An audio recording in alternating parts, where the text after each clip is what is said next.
पूर्व जन्म के बहुत से किस्से कहानियाँ सत्य घटनाएं आपने ज़रूर सुनी होंगी। लेकिन क्या कभी आपने किसी जानवर को उसके पूर्व जन्म के बारे में बताते सुना है? तो आज हम आपको इस सत्य अनुभव में यही बताएंगे कि कैसे एक मनुष्य अपने पूर्व जन्म में मनुष्य ही होता है और कैसे एक जानवर अपने पूर्व जन्म में एक जानवर ही रहता है। बहुत से लोग इस गलतफहमी का शिकार हैं कि हम मनुष्य आत्मा अपने पूर्व जन्म में पशु, पक्षी या कीट पतंगे होंगे, लेकिन ये सत्य नहीं है। तो एक छोटा बच्चा, दीपक नाम था उसका, 3-4 साल का जब हुआ तो उसने अपने माता पिता से कहा, मुझे अपने घर जाना है। माता पिता उसे बार बार समझाते, बच्चे यही तुम्हारा घर है। वो कहता, नहीं, मेरा घर अलग है, मुझे वहाँ जाना है। खैर, माता पिता ने इसे बालक का बचपना समझकर नज़रअंदाज कर दिया।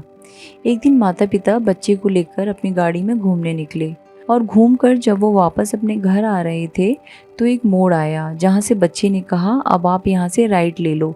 उसके पिता ने कहा, नहीं बेटा, हमारा घर तो दूसरी तरफ है। उसने कहा, नहीं, इसी तरफ है, आप गाड़ी इसी तरफ ले लो। और वो रोने लगा। तो माता पिता ने सोचा, चलो कोई बात नहीं, गाड़ी आगे से घुमाकर वापस ले आएंगे। और उन्होंने गाड़ी उसी तरफ ले ली जहाँ बच्चे ने कहा था। अब वो बच्चा राइट लेफ्ट करता हुआ गाड़ी आगे की ओर ले जाता गया और फिर एक बड़े से बंगले के सामने आकर उसने गाड़ी रुकवा दी और कहा, ये है मेरा घर। और वो बहुत खुश हो गया। बच्चे के चेहरे से खुशी साफ झलक रही थी। माता पिता ने कहा, नहीं बेटा, ये अपना घर नहीं है। उन्होंने सोचा, पता नहीं किसका बंगला है और कहाँ ले आया है ये हमें। वो बोले, बेटा, ये अपना घर नहीं है, चलो अपने घर चलते हैं। बच्चे ने कहा, नहीं, ये है मेरा घर, आप चलो मेरे साथ। वहाँ बंगले के बाहर एक वॉचमैन खड़ा था। बच्चे ने उससे कहा, शारदा है अंदर? गार्ड ने कहा, हाँ। तो उसने कहा, दरवाज़ा खोलो। गार्ड ने दरवाज़ा खोल दिया, अंदर लेकर गया। बच्चे ने बेल बजाई, एक महिला ने गेट खोला। महिला को देखते ही बच्चा बोला, शारदा, मुझे पहचाना? महिला ने सोचा, पता नहीं कौन है। फिर वो बच्चा जाकर एक कुर्सी पर बैठ गया जहाँ वो हमेशा बैठा करता था अपने पूर्व जन्म में। बिल्कुल उसी स्टाइल में, बिल्कुल उसी जगह पर जाकर वो वैसे ही बैठ गया। तब उस महिला को महसूस हुआ कि अरे, कहीं ये वो आत्मा तो नहीं है। तो उसी घर में एक नौकर था जिसका नाम हरि था। तो बच्चे ने पूछा, हरि है घर में? तो महिला ने कहा, नहीं, वो तो मर गया। सेठ जी के जाने के बाद 1 महीने बाद वो भी मर गया। तो कहा, अच्छा, कोई दूसरा नौकर है? तो महिला ने कहा, हाँ। फिर उस बच्चे ने पूछा, बच्चे कहाँ गए? छोटा सा बच्चा 3-4 साल का पूछता है कि बच्चे कहाँ गए? तो उस महिला ने कहा, वो तो अपने बिजनेस पर गए हुए हैं, अपने ऑफिस में हैं। वो महिला समझ रही थी कि ये आत्मा वही है, मतलब उसके पति जिनकी मृत्यु हो चुकी थी। फिर बच्चे ने कहा, नौकर को बुलाओ, घर के पीछे की तरफ जाना है। घर के पीछे की साइड गए तो वहाँ एक बहुत बड़ा पेड़ था। उस नौकर को कहा, यहाँ खुदाई करो। खुदाई किया तो नीचे से बक्सा निकला। सब बड़े आश्चर्य में थे कि अरे, ये क्या? तो बक्से को निकाला गया। उसमें बैंक के पेपर, बहुत सारी फाइलें, बहुत सारे इंपॉर्टेंट डॉक्यूमेंट्स थे, बहुत कुछ था उसमें। तो बच्चे ने वो बक्सा उस महिला को दिया और कहा, ये सब कुछ बच्चों को दे देना। और उसके बाद वो बच्चा वहाँ से चला गया। कुछ समय बाद वो बच्चा सब कुछ भूल गया। वहाँ से जाने से पहले उस बच्चे ने बताया कि वो बक्सा मैंने हरी नौकर के साथ मिलकर इस पेड़ के नीचे गाड़ दिया था। पूछा, क्यों? तो बोला, मुझे एक दिन मालूम पड़ गया था कि हमारे घर में रेड पड़ने वाली है। तो मैंने जितने important documents, file, cheque book जो मेरे हाथ में आए, सब कुछ मैंने उस बक्से में भरकर उस पेड़ के नीचे हरी के साथ मिलकर दबा दिए थे। ये बात केवल मुझे और हरी को ही पता थी। हम दोनों ही इस बक्से के बारे में जानते थे। तो वो आत्मा जब गई तो वो संस्कार ले करके गई, मतलब अंतिम इच्छा यही थी उसकी मरने से पूर्व कि अब सब कुछ दबा का दबा रह जाएगा, किसी को कुछ नहीं मालूम चलेगा।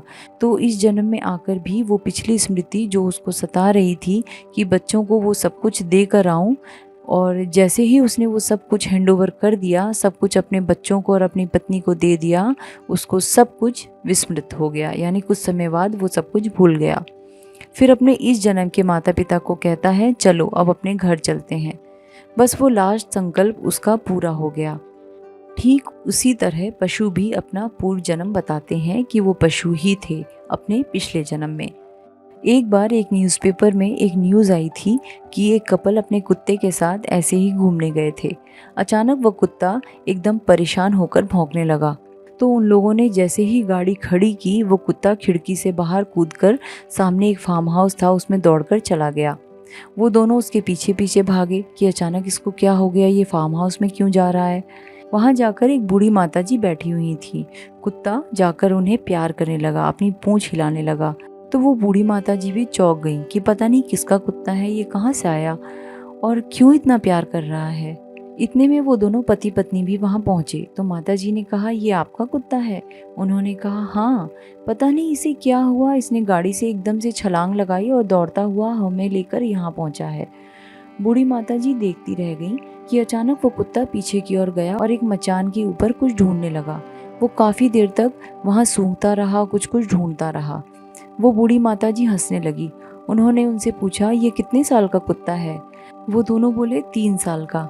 उन्होंने कहा, 3 साल पहले मेरे पास एक कुतिया थी और ये जो ढूंढ रहा है वो अपने बच्चे वहाँ रखे थे, उसने अपने बच्चों को ढूंढ रहा है वो दोनों पति पत्नी ने कहा, तो फिर क्या हुआ था? बूढ़ी माताजी ने कहा, उस कुतिया ने अपने बच्चों को उस मचान पर रखा था।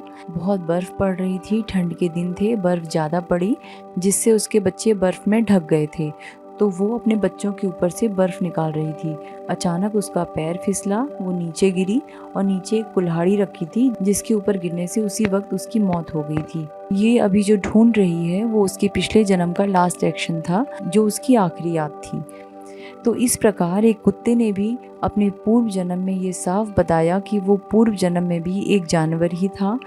मनुष्य अपना पूर्व जन्म जब भी बताता है तो अपने को एक मनुष्य रूप में ही देखता है। तो किसी ने आज तक ये नहीं बताया कि वो जानवर योनि से मनुष्य बने, यह आज तक किसी ने नहीं बताया है। कहने का भावार्थ, मनुष्य मनुष्य योनि में रहकर अपने फल भोगता है। ओम शांति।